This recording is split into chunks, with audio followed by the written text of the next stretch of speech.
Okay, so let's talk about something we've all probably seen. An older person takes a small tumble. You know, the kind of thing a younger person would just get up and brush off. But here's the thing. For an older adult, that same simple fall can be a massive, life-threatening medical event. In this explainer, we're going to break down the hidden dangers here and find out why a seemingly minor injury is so often anything but. And I want to kick things off with this quote because it really gets right to the heart of the matter. This is a core teaching in emergency medicine, and it feels completely backwards, right? Normal blood pressure, a normal heart rate. How can that possibly be a bad sign? Well, it turns out that in an older adult, it can literally be hiding a disaster in the making. And let's be clear, this isn't some rare, niche issue. Trauma in older adults is a huge and rapidly growing problem. As our population gets older, we're just seeing more and more of these injuries.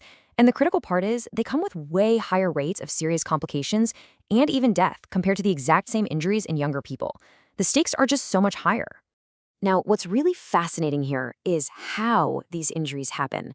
You might think the biggest culprit would be something really dramatic, like a big car crash, and yeah, those are on the list. But the number one cause by a long shot is falls. A simple trip and fall from just standing height. That's it. That's the most common and, believe it or not, often the most dangerous event. So what gives? Why is that fall a whole different ball game for a 75-year-old versus a 25-year-old? Well, the answer comes down to this one crucial idea. As we age, we lose the body's natural safety margin.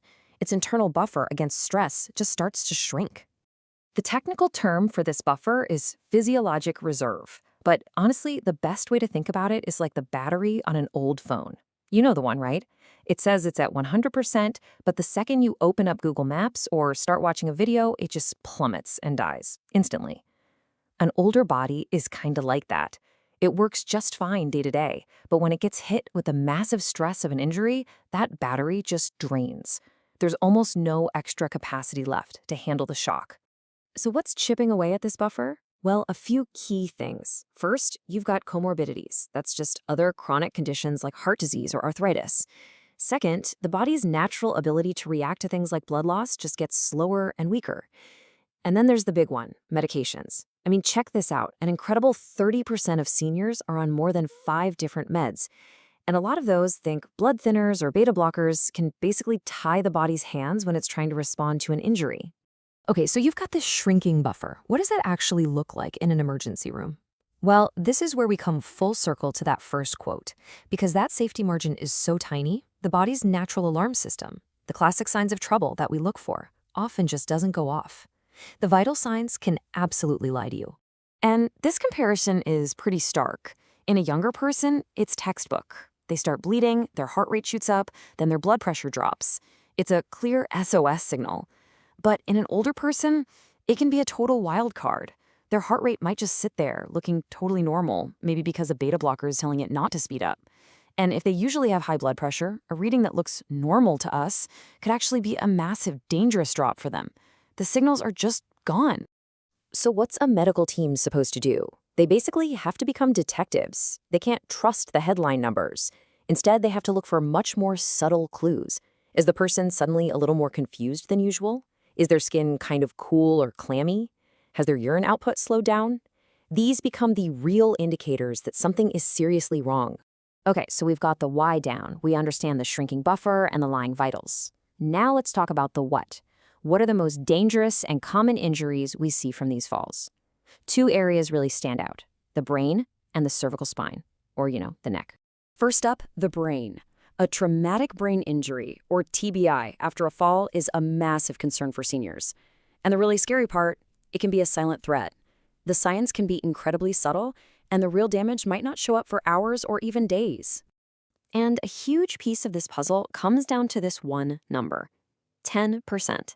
That's roughly how much the brain can naturally shrink as we get older. It literally gets smaller, which leaves more empty space inside the skull. Now, your first thought might be, hey, more space, more cushion, that sounds good, right? But it's actually the exact opposite.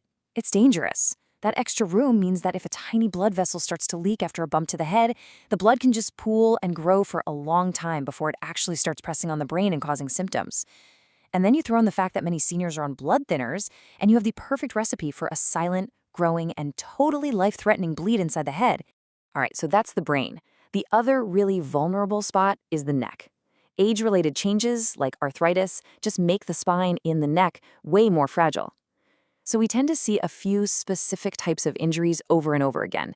Things like central cord syndrome, which is a kind of whiplash injury that messes with the arms more than the legs, extension distraction injuries, where the spine literally gets pulled apart, and finally odontoid fractures, which are really important.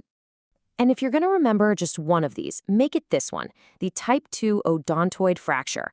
Basically, it's a very specific break at the base of this little bony peg on the second bone in your neck. And this is, hands down, the one we see the most often in older folks, usually after a fall where they hit their head. Wow. Okay, so we've covered a lot, right? From shrinking safety buffers to silent brain bleeds and these super specific neck fractures, all from a simple fall. It's a lot to take in. So let's just boil this all down. What are the absolute critical things you need to remember from all this? Number one, and this is the big one, a simple fall is never simple. These low-force injuries can be devastating. Never, ever underestimate them. Number two, you cannot trust the vital signs. A normal reading should not make you feel better. It can be a lie. Number three, this means you have to be quick to look deeper. There should be a super low threshold for getting imaging like a CT scan. And finally, number four, expect hidden injuries. In geriatric trauma, these occult injuries are the rule, not the exception. You have to go hunting for them.